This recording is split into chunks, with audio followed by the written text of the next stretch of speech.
கருப்பு பண தில்லுமுள்ளு விவகாரத்தில் 2 வங்கிகளின் மேலாளர்கள் மற்றும் 3 ஊழியர்களை போலீசார் கைது செய்தனர். சென்னை அடையாறு சாஸ்திரி நகரில் செயல்பட்டு வரும் ஸ்டேட் பேங்க் ஆஃப் மைசூர் வங்கி கிளையின் மேலாளராக லோகேஸ்வர ராவ் என்பவரும் காசாளராக இளங்கோ என்பவரும் வேலை பார்க்கின்றனர்.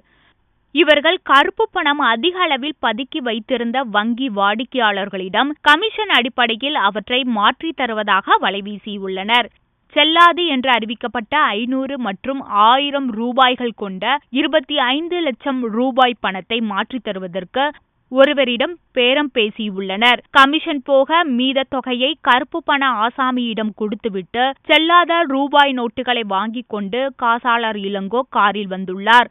அப்போது மர்ம கும்பல் அந்த பணத்தையும் கத்தி முனையில் கொள்ளையடித்து சென்றது. திருடனுக்கு தேள் கொட்டியது போல இந்த விவகாரத்தில் அடுத்து என்ன செய்வது என்று தில்லுமுள்ளு செயலில் ஈடுபட்ட வங்கி ஊழியர்கள் வங்கி மேலாளர் லோகேஸ்வர ராவுடன் வங்கிக்கு சென்று ஆலோசித்துள்ளனர். அந்த வழியாக ரோந்து சென்ற போலீசார் சந்தேகப்பட்டு வங்கிக்குள் சென்று விசாரித்த போது நடந்த எல்லா தில்லுமுள்ளு சம்பவங்களும் வெளிச்சத்துக்கு வந்தன.